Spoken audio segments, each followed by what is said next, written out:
All right. Welcome back, guys. Hope your week has been great so far. With the first few days, I know it's a little bit tough, but hopefully you guys have been doing well and you're enjoying your time. Um, so last time we went over chapter one, which included the scientific method and a lot of different things.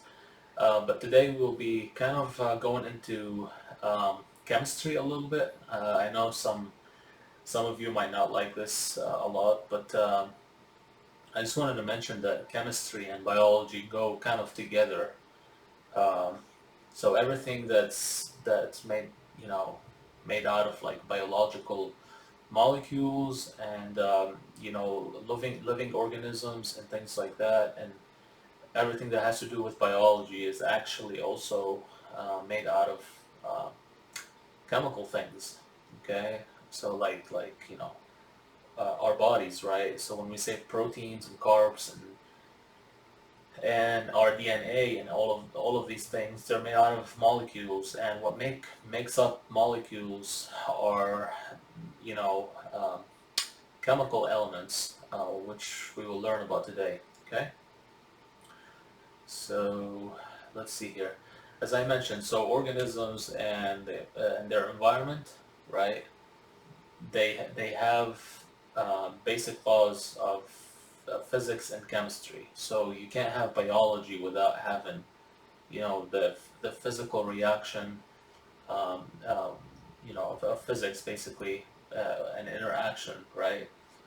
And you have to have chemistry, right? You have to um, have the different atoms and molecules that interact together to be able to um, produce a physiological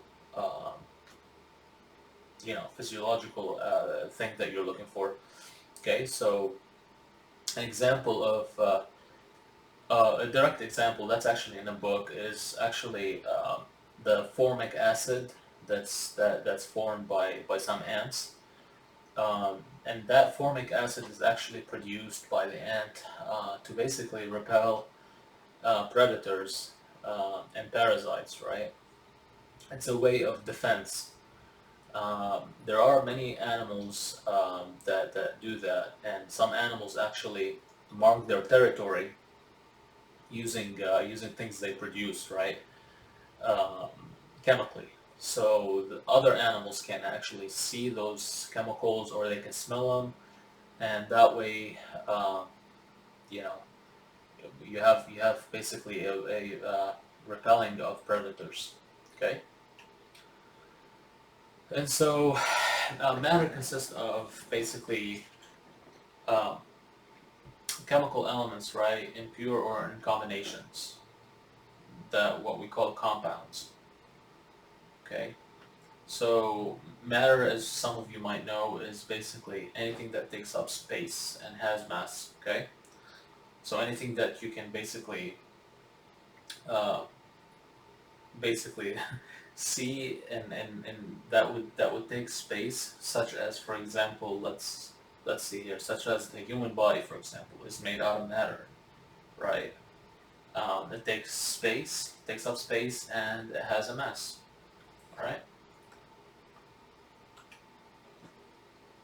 all right, so that matter, okay, such as, let's say, an organism, like a human or an animal or a plant or anything like that, basically is made out of elements. Okay, so elements are basically um, chemicals. Okay, and they're at their simplest form. That's what we call them, an element. Okay, so an oxygen, let's say, for example, is an element. Okay, but when oxygen combines with, let's say, uh, you know, hydrogen and carbon and things like that, it becomes a compound, right? Or more specifically, if we're talking about biology, it will become a molecule. Okay, so an element is basically a substance that cannot be broken down. That's like the simplest thing. You cannot break down oxygen in its elemental form anymore. Like that's like the lowest level uh, you know, of thing you can have. Okay. The compound is again it's when you put one or more, two or more elements together, and you know that would basically allow us to do what we want. Sometimes that compound can be broken down into their elemental forms again, depending on what's going on, in that type of action. Okay. And I wanted to mention that, which is also here, is that yeah, when you form like a compound from different elements, right? Uh, you start having, you know, you might have the same type of uh, uh, like result, like the element was given you, but many times that when you form a compound, you're gonna get a um, different property from, that's the word I'm looking for, different property from the combination of these two elements. Okay, and actually this is an excellent example. So and we talked about emergent properties in the first chapter. So emergent properties is when we basically go from a simple, um, let's say simple element, right? And then when we basically put it with one another element or more elements, right, together, we're creating something complex, a more complex um, compound. Okay, it's made out of two elements, right? Then we're having a property that we didn't have before, right? So when we have sodium in its elemental form, so sodium is an element, right? That's like the simplest form of sodium. You cannot break it down into uh, other things anymore. Chlorine is the same way. It's an element. It's the simplest form of chlorine. But when you put them together, right, they form sodium chloride. Sodium chloride is the table salt that we eat. Um, so sodium by itself, we don't have use for it, right? And at least for in our purpose, right, to eat salt. Chlorine by itself also, has a different use than having actual sodium chloride. So this is the immersion property that we're talking about here. All right. Hopefully this is um, clear to you guys. I know it's like chemistry here. This is a biology course, but um, this is something important that forms the foundation of biology. Okay.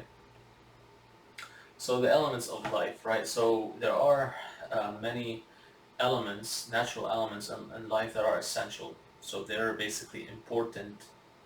That's why they're essential elements. Okay. So carbon, hydrogen, oxygen, nitrogen, right? These are basically essential, right? They form 96% of living matter. So you can see how essential they are, right? Uh, Most of the remaining 4%, basically, they consist of just different elements like calcium, phosphorus, potassium, sulfur, right? Trace elements, right? Although they're trace, right? So they're like very small, like they're found in a small amounts, right? That's why they're trace. They're required by an organism, right? Um, in very small quantities, as I mentioned. And an example of trace element would be like, for example, iron, right? Or iodine. Okay, so basically a lot of things in the body need iron. Basically, almost everything actually. Iron is needed to carry oxygen, okay, in the body. It's found actually on blood cells. Okay, so that's why if for example if there's somebody bleeding a lot, losing a lot of blood, basically the iron level might get affected tremendously, right? They might become iron deficient, and basically that would, as I mentioned, that would affect indirectly the oxygen um, levels, because iron is required for blood cells, all right, to carry oxygen to the rest of the body. Okay, so iodine, as I mentioned, is another trace element. Iodine is something that's very also important. For example, for the thyroid, right? You need iodine for the thyroid to function. The thyroid is like responsible for. We're not gonna go into the anatomy and physiology. That's not this course, but you know, it's basically required for the thyroid, and it does a lot of important things. Okay. So and so each element consists of unique atoms, of course, right? Now, an atom is the smallest unit of matter, as we know, right? The atom is like the smallest thing microscopically, okay? That still retains the properties of an element. Okay, so let's say we're talking about oxygen here.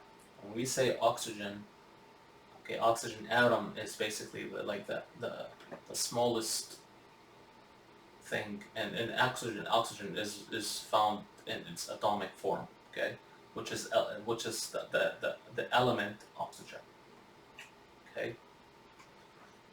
So, however, atoms are composed also of subatomic particles, okay. So yeah, we have the atom is the smallest functioning unit of an element, okay. We're not talking about cell, right? We talked about this in the first chapter. Cell is the smallest thing in the human body, okay? But we're talking about, you know, chemistry here. So, atom is basically the smallest functioning element, and inside the atom, basically, there are also subatomic particles. There are three of them: neutrons, protons, electrons. So neutrons have no electrical charge. You can think about neutron as neutral, okay? Protons, okay, have positive charge, okay? So you think about this: P in protons is positive charge. Now the third one would be electrons. Electron is basically the negative charges, okay? And you will see that the location is actually different for all three inside the atom, okay? So neutrons and protons basically form the atomic nucleus. Think about the atom, right, as a circle, okay? And in the middle of that circle is where you have your atomic nucleus, okay? Kind of like a cell, okay? So it's got, you know, the nucleus is in the middle. Inside that nucleus, you have your protons and neutrons. So your neutral subatomic level particle and your positive ones, they're inside that, okay? Now, the electrons, however, they actually don't live inside the nucleus, but they live outside of it. And they actually are found on different level of shells, as we will see, right? So there's a first level shell, which is like closer to the nucleus. Then there's another, think about this as like a circle. And you can see that here on the PowerPoint, okay?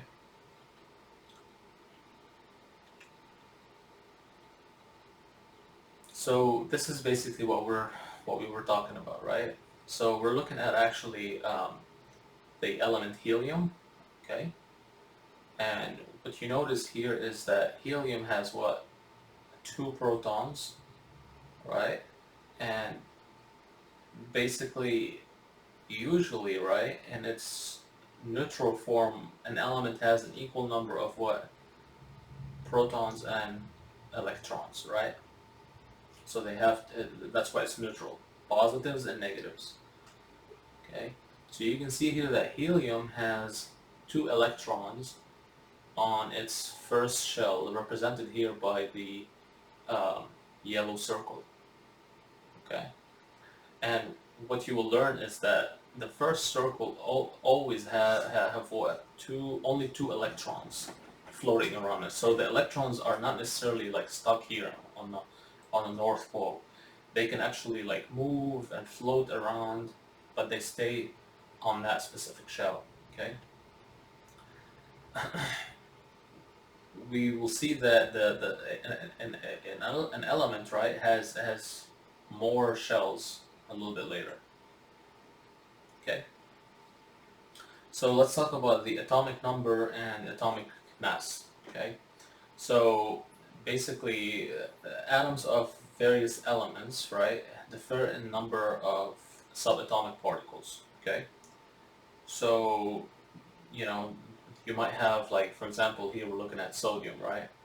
Sodium has an atomic number of 11, okay, and it has a mass number of 23. And we will see what they mean, right? So the atomic number basically is exactly how many protons does and this element have. So sodium in this case has how many? How many protons? It would have what, 11, right? Because its atomic number is 11. So if I ask you, you know, if we know, let's say, the number of protons of let's say oxygen, right, is 8. So what is the atomic number of oxygen? Is 8, right? And again, if the atom is not electrically charged, which we will learn about in a bit, and it's neutral, right, the number of protons and the number of electrons will be the same. The number of protons, just remember this, because it's inside the nucleus, it will always be the same. It will never change. Okay. However, the other subatomic, like electrons and neutrons, can change. Okay. So an element's mass number, right, or atomic mass, that's what we call as well, right, is actually the sum of protons plus neutrons in the nucleus. All right, so that's what we're talking about, the mass number. So if we know that this sodium has an atomic number of 11, right? So we know that what? It has 11 protons, okay? And if we know that its mass number is 23, okay? What would be the neutron, or the number of neutrons? It would be what? 23 minus 11, okay? 23 minus 11 is 12. I think so, yeah. I'm not that good with math, but it's 12, okay? So, we know that in this case, sodium has what? 12 neutrons, okay? And it has 11 protons, okay? Hopefully this is making sense. Alright, so isotopes are basically an element, right, that basically has a different number of neutrons. Okay, remember how I told you previously that the number of protons cannot actually change. They're inside the nucleus. However, the number of neutrons can be changed. And when scientists actually change, you know, neutrons, right, they create isotopes. Okay. So isotopes are basically two atoms of an element that differ in number of neutrons. Okay. Most of the, not most, but many of the isotopes that are found, right, are radioactive isotopes. They decay spontaneously and they give off particles and energy. Okay. I just wanted to mention that these isotopes, radioactive isotopes, and you've heard of them maybe before, but they're used in like the medical settings, right? And CAT scans, and I'm not sure if MRI has any, but but CAT scans have it and X-rays have it. Okay. All right, so that's actually what I just mentioned, right? So um, they're used mostly in diagnostic tools in medicine. Okay, and that's actually an imaging of a human body, right? That's a PET scan actually. So PET scans basically detect cancerous cells. The way they do that is the medical professional will basically administer a radioactive isotope, okay, to the body, and that basically isotope will be absorbed by certain cells. In this case, what would that be? Cancer cells, right? So they know basically what isotope is being absorbed by what type of cells, and that's how they can see it clearly like this. It lights up on imaging, okay? All right, so uh, I wanted to say that parent isotope basically decays into its daughter isotopes at a fixed rate, right? So that decaying process, it's called like half-life. So half-life is basically the way scientists look at it, right? When we say an element has a half-life of, let's say, 5 years, okay? What we mean by that is, so we start at 100%, right? Whenever, like, let's say this compound was created, okay, or found. Half-life of 5 years, right, would be, like we're saying, that 50% of its life, okay, would be 5 years. That's just the way it's numbered in science, okay?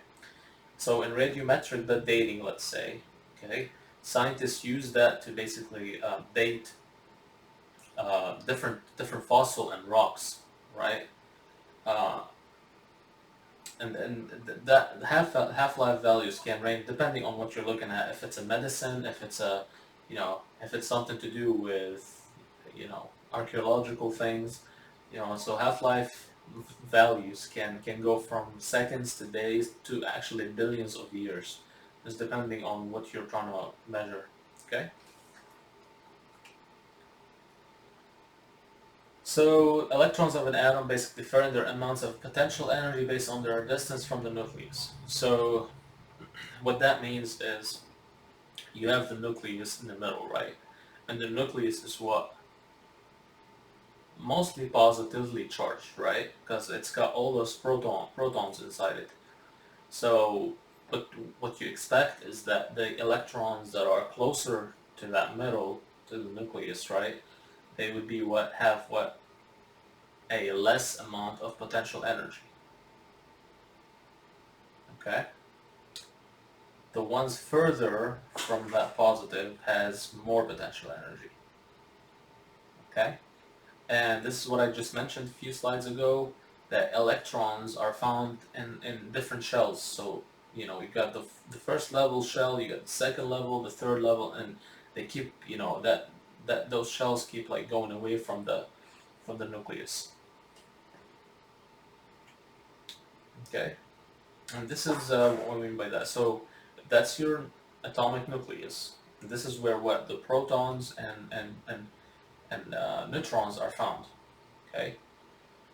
So the electrons that are found here on the first level, the first shell, have the lowest energy. Okay. And that's because of the positivity inside that nucleus. The further they go, the more energy, basically. See how it says highest U? The more energy they have because they're further away from the positive. Okay. And just think about this: the first shell has basically 2 electrons normally. Okay. And then each shell after that, right, can range depending on what element we're talking about. But we will see why this is important. And those electrons between the first, second, and the third shells, they can actually bounce from, let's say, from an electron. It can go from a first shell to a second shell, or it can jump. This is exactly what is being shown here. It can jump from a first shell all the way into the third shell. Okay, and when it does that, right, energy is actually absorbed. Okay, so an electron cannot just hang out like in the middle between those shells, and this is what this stairs is showing you here. Um, just that's like a depiction of what's going on here. So an electron cannot stay in this white area, right? It has to be going around on the circle. Okay.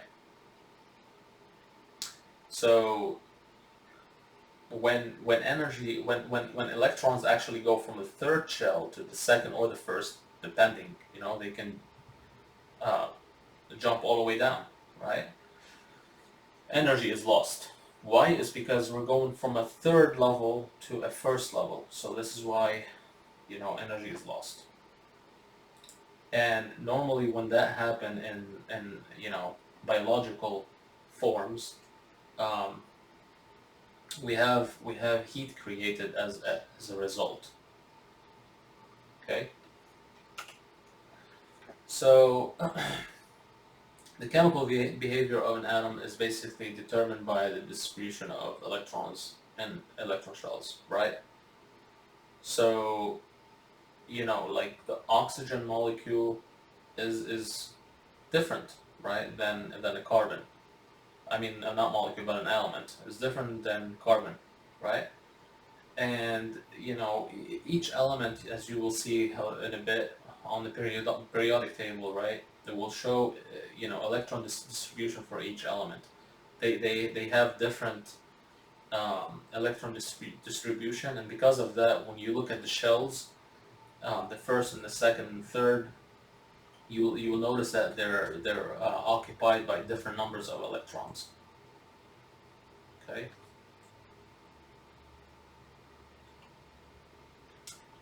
So yeah, this is important too. So from left to right is basically a sequential addition of electron and protons. So this is your periodic table.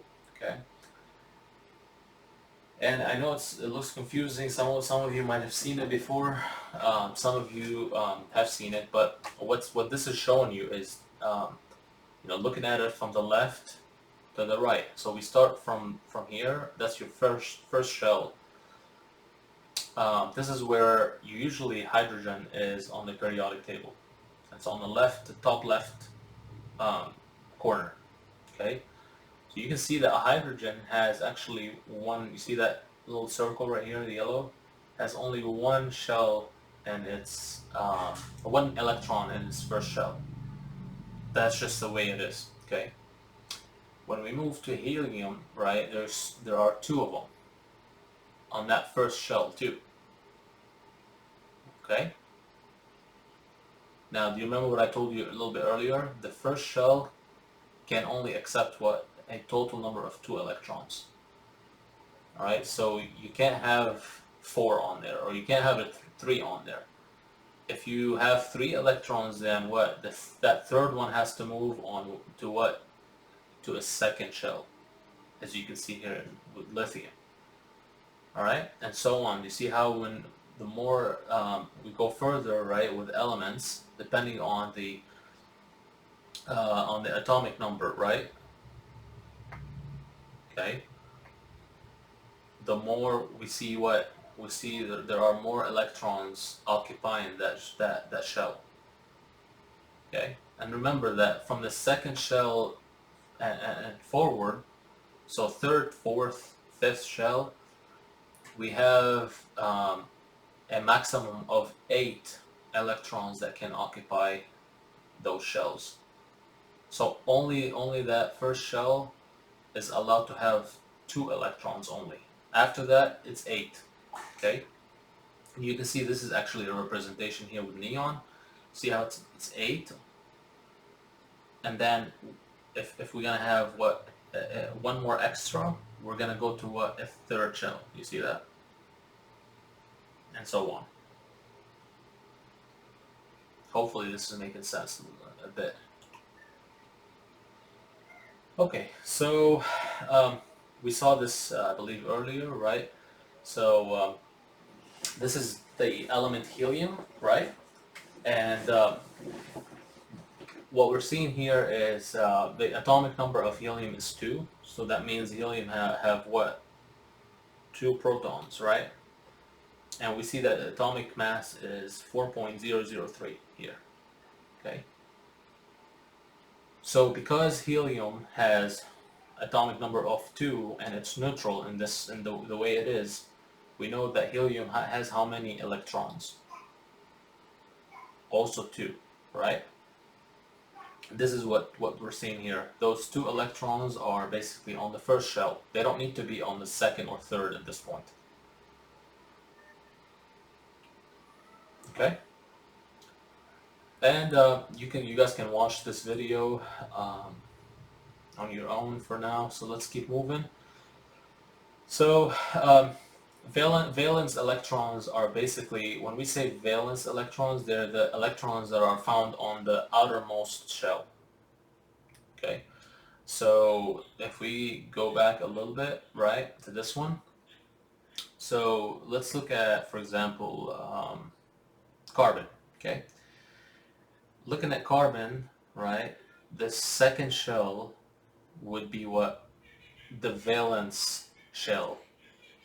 That's the outermost one. And how many electrons are on it? 4. Okay, so it's got 4 valence electrons. Okay, because they're occupying the outer shell. Now looking at, for example, chlorine here, right?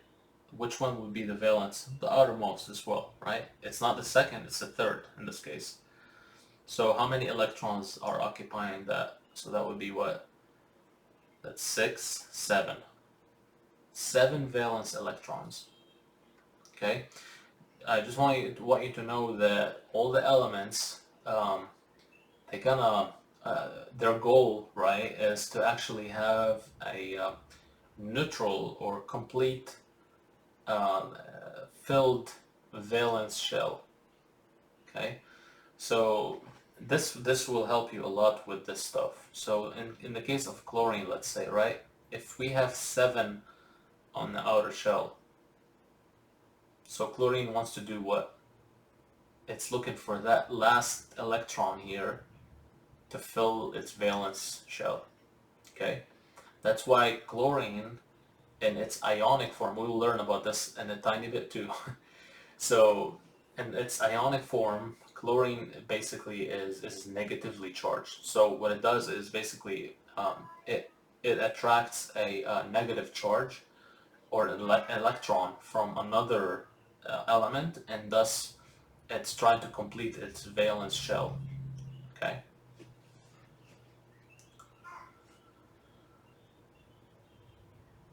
Okay. So again, elements that have a full valence shell are chemically inert, so they're neutral.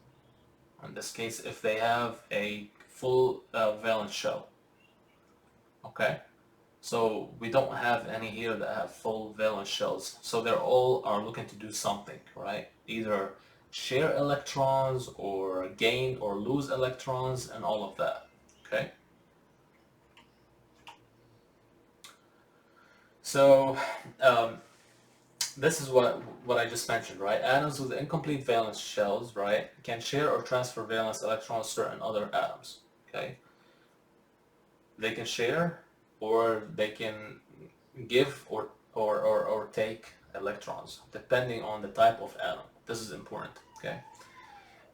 These interactions basically usually result in atoms staying close together, held by attractions, right, called chemical bonds. Okay, so when you have, let's say, carbon molecules with one carbon atom with another carbon atom, they have a chemical bond.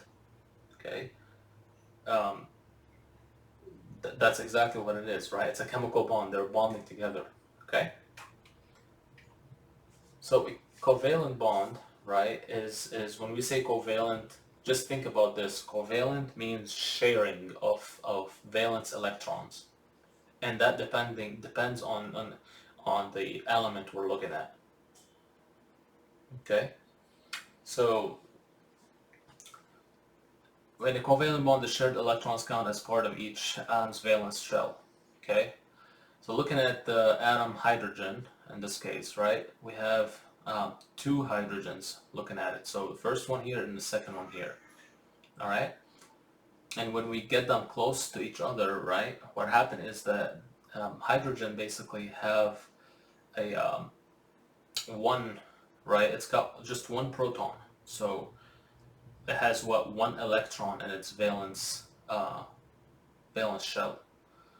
So when we put another hydrogen next to it, like this one, what happened is that both of the hydrogens, they will basically share their electrons.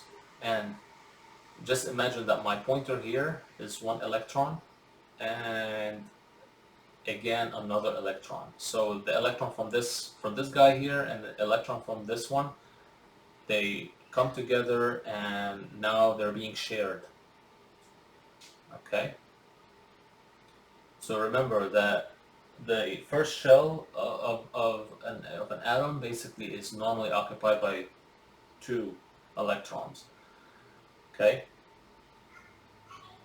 so those two electrons, they can float here, they can come back and float here, right? They're shared by these two atoms. Okay. Oh, and this is, by the way, the hydrogen molecule. So it's the H2. And you guys have probably heard of this, right?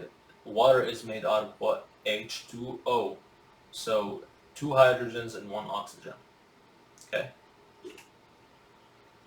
You guys can see this on your own also. It's probably going to explain the same thing I just explained about the sharing and why this is a covalent bond, because it's sharing the electrons. Okay.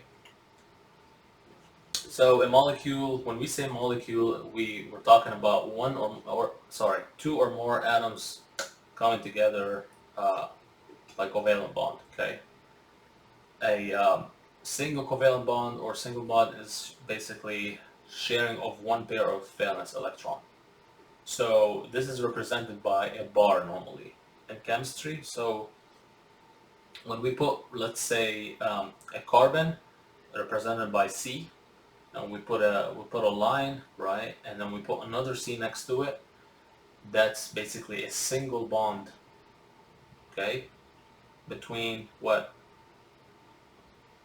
basically single covalent bond between the two atoms or the two elements of carbon. Okay, a double covalent bond has what? It's a double bond and it's sharing two pairs of valence electrons. Okay, so if we put two bars, that means each bar is representing a pair of electrons. So two electrons in each bar. That makes it what? 4 electrons total for a double bond. Okay.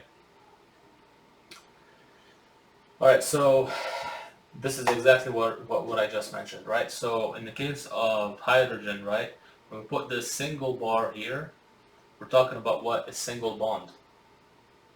So you can imagine there are what? 2 dots here between H and H. Okay. As far as oxygen go, you have 2 bars, so that means what? You can imagine it in your head a little bit, there are 4 shared electrons in between O2 or 2 elements of oxygen. Okay.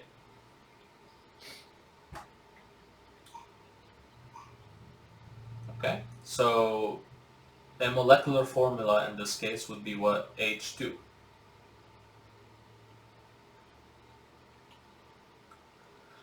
Okay. So I just want to give you a little explanation on this. This is kind of what we're talking about regarding covalent bonds. So in the case of hydrogen, right, there is one basically normally electron on its outermost shell, and when 2 of them come together, they share those 2 electrons, right, on their outer shell, and that's represented by a single bar here. Okay, see that? It means the same exact thing. In the case of oxygen, right, what's happening with oxygen is that it has, um, so it's got 6 on its outermost shell, 6 electrons. So remember what we said, right? If it's got 6 and it wants to be what normally the atom wants to go to the 8 to have a filled valence shell. Okay? So what does it want to do? It wants to share 2 more electrons to have that 8. And look at that. So when it does share 2 more electrons with another oxygen element, it gets that 8 if you add them up on the outer. Okay? Look at that, see? So because they're sharing now what 4 electrons in total. So this atom is sharing those 2 and then this one is sharing 2. You get what? 4. And it's represented by a double bond here. And same thing goes with the rest of them. Okay, in the case of methane, right, or water, same thing is happening. Right? Hydrogen wants 2 on its outer one. Oxygen wants what? 8. Okay? Hopefully this is making sense. Okay? And we probably talked about this already. So compound is a combination of 2 or more different elements. Okay?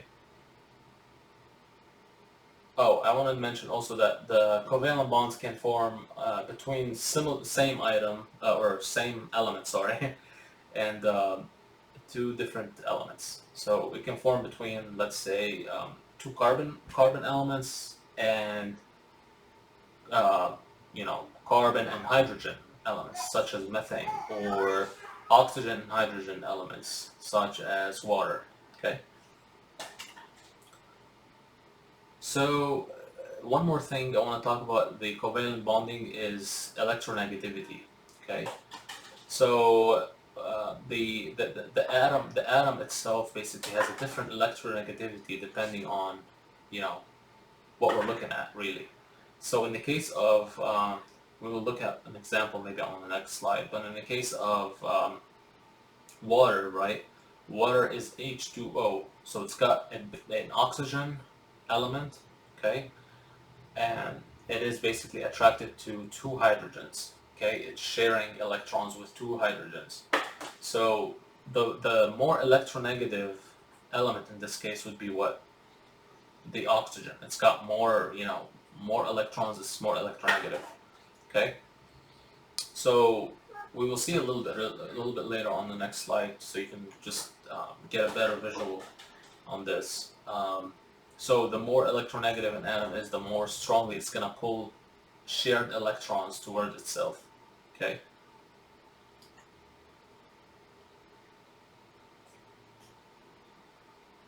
Okay. And this is probably going to talk about electronegativity and polar and non-polar molecules. You guys can see this on your own for now, so we can keep going. But anyways, just to mention about polar and non-polars, right? It has to do with electronegativity. That's how you'll know, if a covalent bond, is is polar or non-polar. Okay. So in non-polar covalent bond, right, the atoms share the electrons equally, such as O2. You can see it here, right? Okay. However, in a polar covalent bond, okay, an atom is more electronegative, and and the atoms do not share electron equally. So that means in the case of water, what would that be? Would that be polar or non-polar? It would be polar, right? Water is polar. Okay? So what I want you to focus a little bit here is that oxygen is more electronegative than hydrogens. Okay? And because of that, the electrons from the hydrogens are basically attracted towards the hydrogen a bit more, and what that does, it basically makes that pole of oxygen. Okay, think about the like a north pole in this case would be more what electronegative. Okay, and this is what makes this a uh, polar bond. Okay, polar covalent bond. Okay.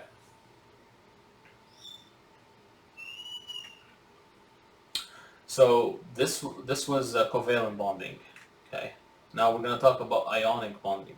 So again, depending on the element, you will have either covalent or ionic bonds.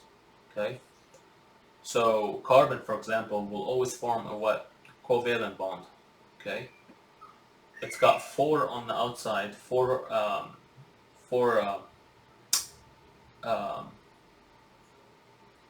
four electrons on its valent shell. That's the word I'm looking for.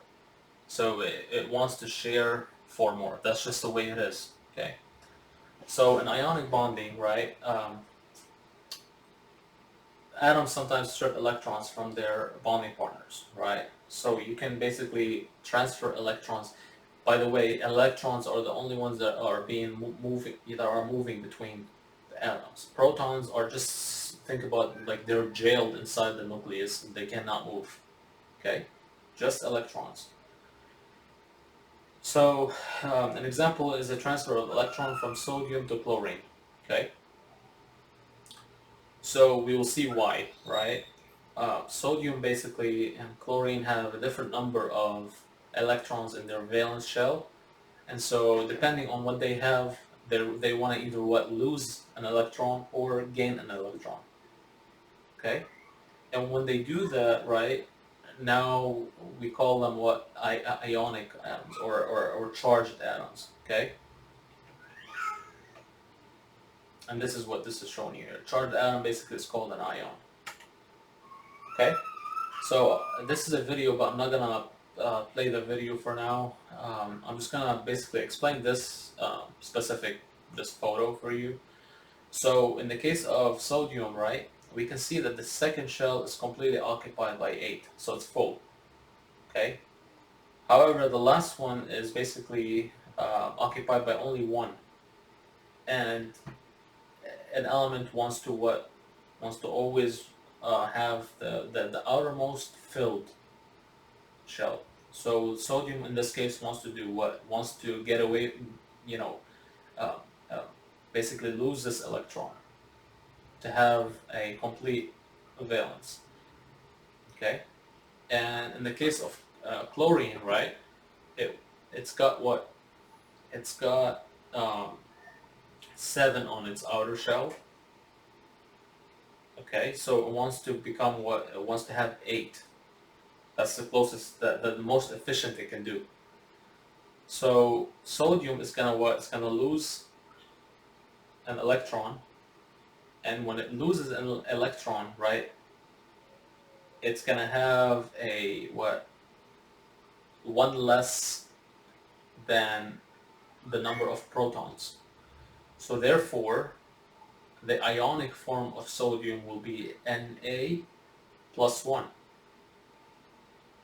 Okay, because it wants to lose this electron. The ionic form of chlorine, okay, which we call chloride in this case, when it gets combined with another element, it wants to what? It wants to gain an electron. So think about this. That electron that was here, it gets transferred here, and everybody is happy. So this would be sodium chloride or table salt. This is what when we combine them. Okay? So again, this is exactly what we said. This is salt, right, when it's combined with its ionic compounds. Okay? And it's found as crystals normally when it's combined, right?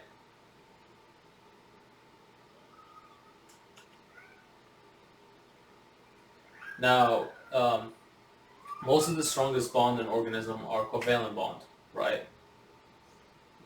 Because of the type of elements, right? We have carbons, oxygen, and hydrogen mostly, and nitrogen. So all of these form covalent bonds in the cell's molecule. Okay. Many large biological molecules are held in their functional form by weak bonds. Okay, and there is a reason why they form weak bonds so that they can form and do what they need to do and then break apart easily without the need of, um, needing more energy and heat and things like that to break them apart. So that reversibility, what we call of weak bonds, can be obviously an advantage to the cell. Okay. So let's talk about hydrogen bonds now. So we talked about covalent bonds, which is like sharing of electrons. Talked about ionic bonds, right, where elements gain or lose electrons and they become ions or electrically charged ions. We're gonna talk about hydrogen bonds, right? They form when a hydrogen atom basically is covalently bonded to one electronegative atom, right, and it's attracted to another electronegative atom. All right, so what that means is this is showing basically water and ammonia in this case. So you see how in the case of ammonia, right, it's mostly electronegative charge here on the nitrogen. Okay, so think about it. It's like a strong magnet on this side. In the case of water, right, um, it's less electronegatively charged from on the hydrogen side. So because of that, it's mostly like positively charged, right? So that positive and negative form a hydrogen bond. Okay. So usually in living cells, right, which is what we're concerned about in biology, right? Electronegative partners are usually oxygen or nitrogen atoms. And this is why this is being shown here. Okay.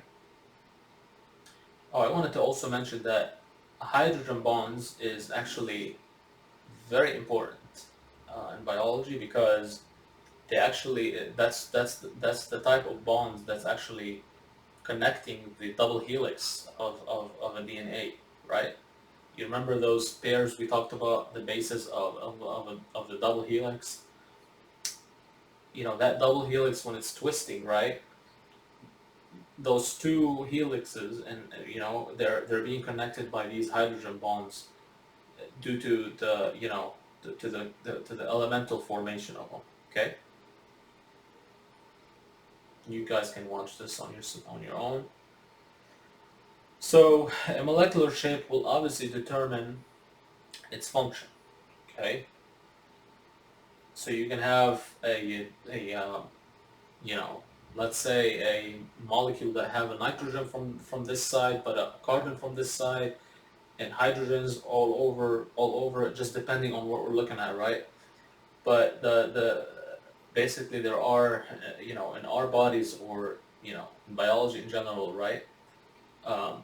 There are specific receptors, right, that recognize specific molecular shapes. Okay, and this is why the shape of a molecule is actually essential for its functionality. Okay, so in the case of opiates, right, such as morphine is basically given to patients, right, for pain. It's a painkiller. Okay, and it's synthetically produced, so it's produced in the lab. Okay, however, the body naturally produces endorphins. Endorphins are basically hormones, right, produced in the brain by the pituitary gland, and these endorphins are produced when we, under stress, when we exercise, and what they do is basically they also they give us comfort, make us feel good, and basically lower the amount of pain we feel. Okay, and so both of these molecules actually have the same exact shape. Okay, so scientists have been able to produce and mimic the shape of um, naturally produced endorphins, and that's how they made morphine. Okay, so the receptors in the brain, in our brain, when the patient is being given morphine, it will not know the difference between endorphin and morphine. Okay, and this is basically what it's showing. It's just showing you how the shape, okay, of it. It's made out of like different elements, as you can see here. Okay, this is just a depiction of it, by the way. Okay, and it's showing you a depiction of the natural endorphin and the morphine, and then how they basically bind to the same receptors on the brain. Okay, think about this as a brain barrier, brain cell barrier. Okay. All right, so chemical reactions are basically the making and breaking of chemical bonds. So when we say chemical reaction, we're combining, right, uh, two molecules or elements or whatever, and what we call them reactants, right? They're reacting with each other, and the result of that we call what the products. Okay, they are basically the final molecules that are being produced.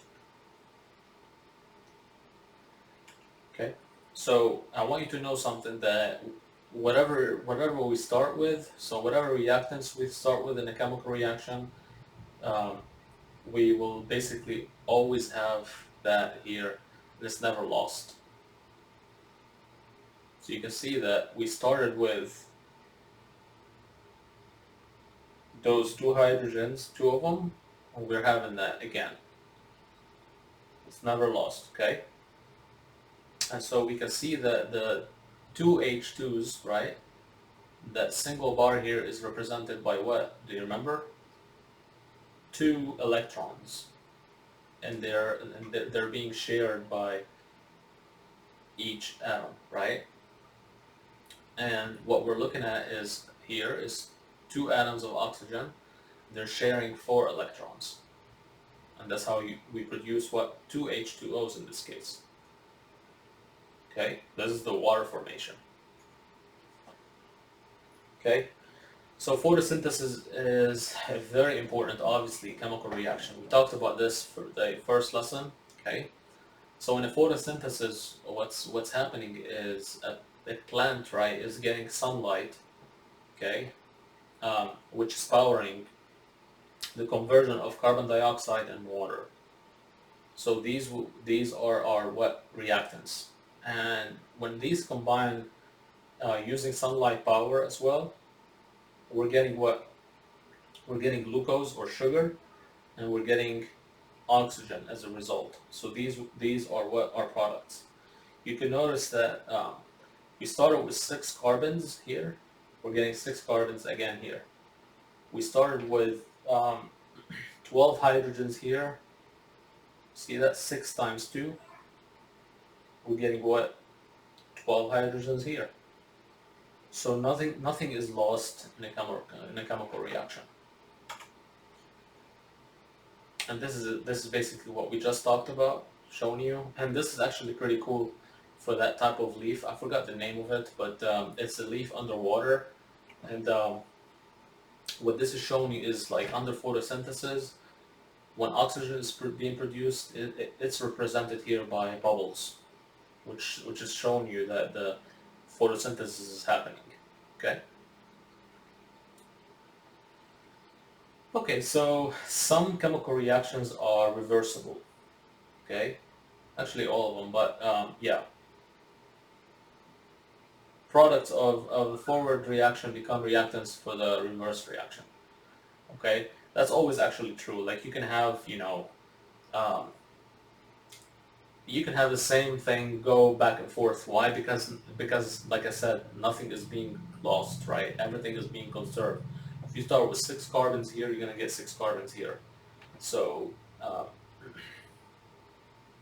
so this is those forward and reverse arrows is it means that it's reversible. The reaction is reversible. It can go this way or this way. So in this case, that's ammonia, right?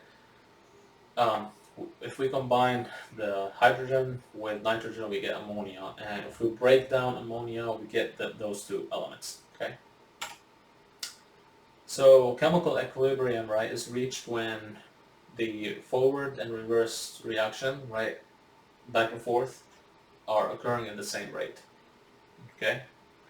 And at equilibrium, the relative concentrations of reactants and products do not change.